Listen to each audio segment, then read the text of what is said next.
할렐루야. 8월 31일 월요일 아침입니다. 오늘 함께 하나님 말씀 읽고 은혜 나누기를 원합니다. 오늘은 음성으로만 함께 은혜를 나누겠습니다. 아마 내일이나 모레쯤이면 다시 영상으로 만나볼 수 있을 것 같습니다.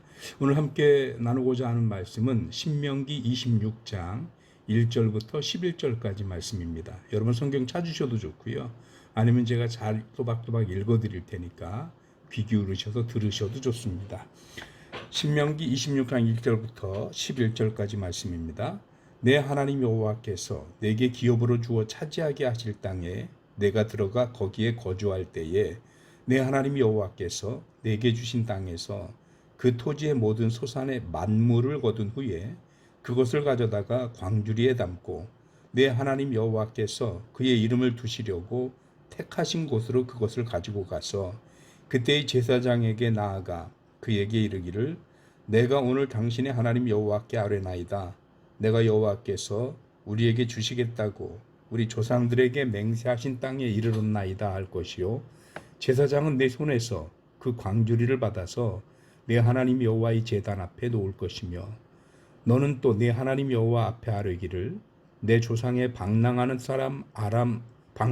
아람 사람으로서 애굽에 내려가 거기에서 소수로 거류하였더니 거기에서 크고 강하고 번성한 민족이 되었는데 애굽 사람이 우리를 학대하며 우리를 괴롭히며 우리에게 중노동을 시키므로 우리가 우리 조상의 하나님 여호와께 부르짖었더니 여호와께서 우리의 음성을 들으시고 우리의 고통과 신고와 압제를 보시고 여호와께서 강한 손과 편팔과 큰 위엄과 이적과 기사로 우리를 애굽에서 인도하여 내시고 이곳으로 인도하사 이 땅 곧 젖과 꿀이 흐르는 땅을 주셨나이다.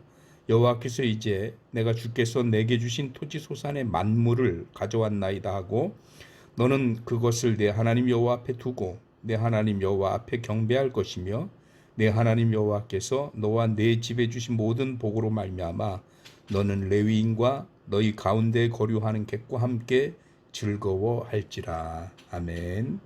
우리 함께 읽은 말씀이 신명기 26장 1절부터 11절까지입니다.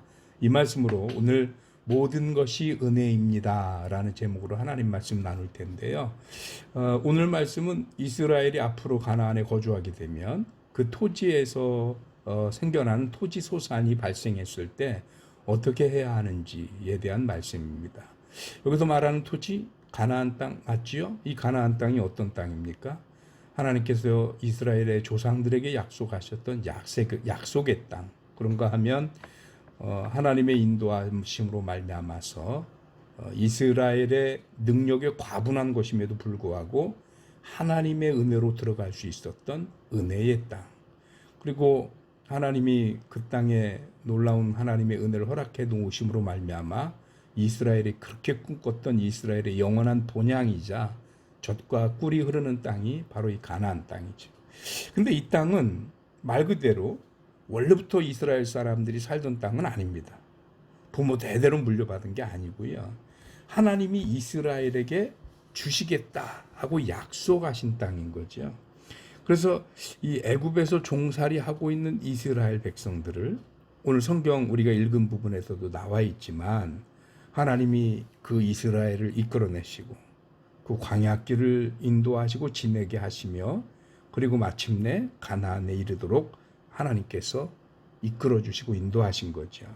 그래서 이스라엘에게 하나님이 기업으로 허락하신 땅, 그 땅이 바로 가나안 땅이고 그 땅 가나안 땅에서 토지의 소산이 생겼을 때 어떻게 해야 하느냐에 대한 말씀인 거죠.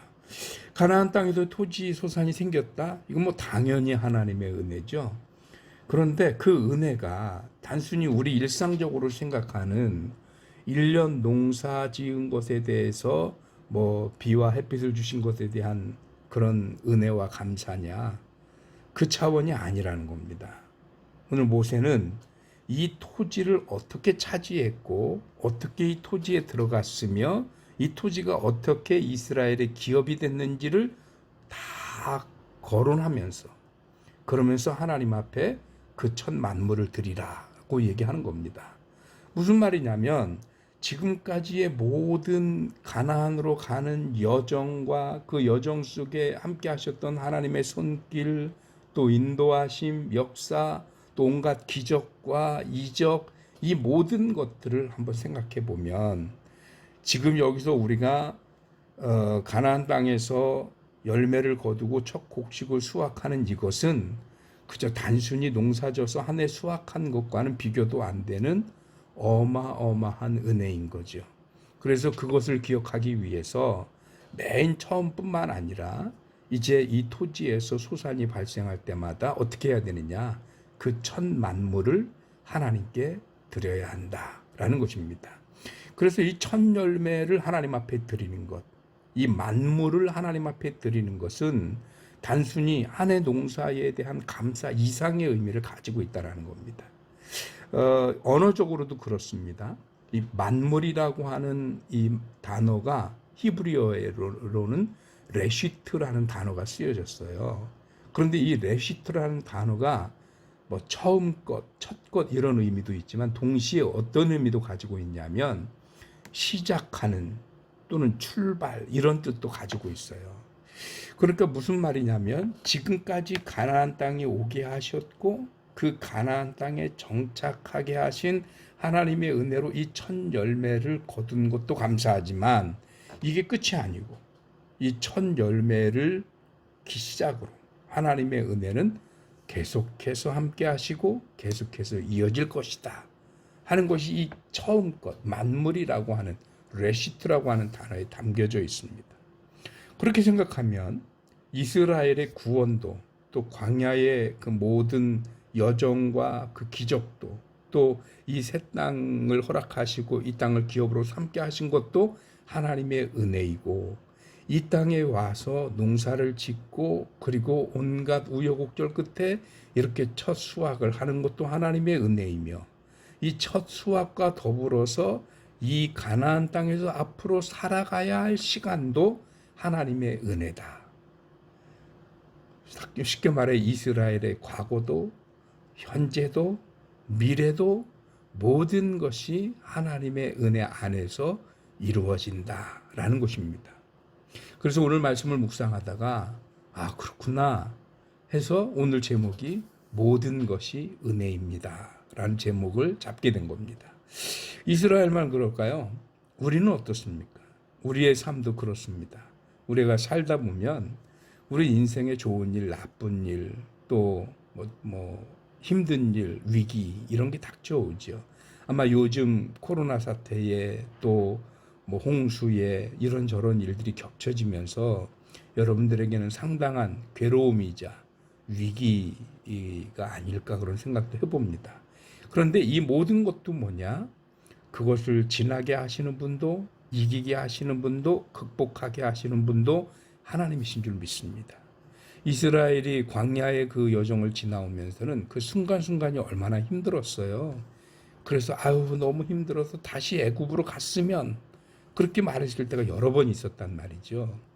그런데 하나님이 그런 이스라엘을 가끔은 달래기도 하시고 더러는 역정도 내시고 야단도 치시고 그러면서 이끌어서 가나안 땅에 정착하여 그 땅을 기업으로 받게 하시고 그리고 거기서 첫 수확을 통해 하나님의 큰 은혜의 비밀을 알게 하셨잖아요. 그런 것처럼 우리 인생도 한 고개 넘었나 싶으면 또 다른 고개가 있고 이 위기와 이 어려움을 하나 극복했나 싶으면 또 다른 위기가 닥쳐오기도 하고 인생이 원래 그래요. 그런데 여러분 지나간 우리들의 인생의 위기와 어려운 순간들을 보면 어떻습니까? 우리의 과거 속에 역사하신 하나님의 손길 바라볼 수 있잖아요. 그래서 비록 완전히 극복되질 않고 그랬지만 현재 내가 이렇게 사는 것도 하나님의 은혜지요. 그 하나님의 은혜를 바탕으로 앞으로 우리가 살아가야 하는 인생 속에도 하나님의 여전하신 역사하심과 인도하심, 손길이 또 있을 것 우리는 기대하고 있지 않습니까?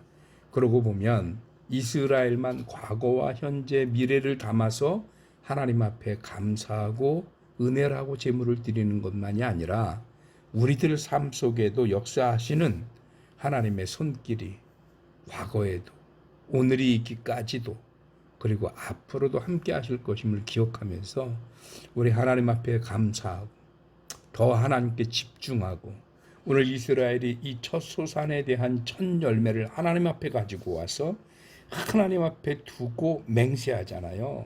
하나님만 감사하고 섬기겠다고 그러는 것처럼 우리도 이런 위기가 있지만 이 위기를 이기기 위해서라도 매일매일 역사하시고 인도하시는 하나님 앞에 감사하면서 주여 오늘도 하나님의 은혜로 시작해서 하나님의 은혜로 마감할 수 있게 하여 주옵소서. 내 삶 속에 역사하시는 하나님의 손길을 발견하게 하여 주옵소서. 기도하면서 이 하루를 시작하는 복된 날 되시길 주님의 이름으로 축원합니다. 기도하겠습니다. 하나님 고맙습니다. 우리네 인생, 우리네 삶이 늘 평탄하지만은 않습니다. 더러는 태풍도 불고 더러는 비도 내리고 더러는 무덥기도 하며 한 고비 넘었나 싶으면 또 다른 고비가 찾아오는 게 인생인가 봅니다. 그러나 하나님 그런 우리들의 인생의 과정 속에 마치 이스라엘에게 그리하셨던 것처럼 우리의 모든 삶을 주장하시며 그 고비고비 지나고 이기게 하셨던 하나님의 손길이 있어서 오늘이 있기까지 주님의 인도하심이었음을 고백하고 감사드립니다. 앞으로도 우리의 삶에 하나님이 함께하여 주시옵시고 이스라엘이 이제 이 토지의 소산을 하나님 앞에 내려놓으며 맹세하였던 것처럼 우리 매 순간순간 하나님의 은혜를 느낄 때마다 하나님 앞에 감사하며 맹세하기를 오직 하나님만 바라보고 하나님만 의지하는 우리들의 삶이 되기를 다시 한번 다짐하고 우리들의 신앙을 곧게 세워갈 수 있도록 함께하여 주옵소서. 앞으로의 삶도 은혜로 여기고 하나님 앞에 미리 감사드립니다. 이 대한민국 아니 전 세계가 위기 속에 있는 이 상황에서도 하나님의 손길을 의지하고 바라고 있사오매 사랑하는 성도들과 가정을 지키시고 주님의 인도하심의 손길로 함께하여 주실 줄 믿사옵고 우리 주님 예수 그리스도 이름으로 기도하옵나이다. 아멘. 감사합니다. 내일 아침 화요일 아침에 다시 만나 뵙겠습니다. 오늘도 믿음으로 승리하십시오.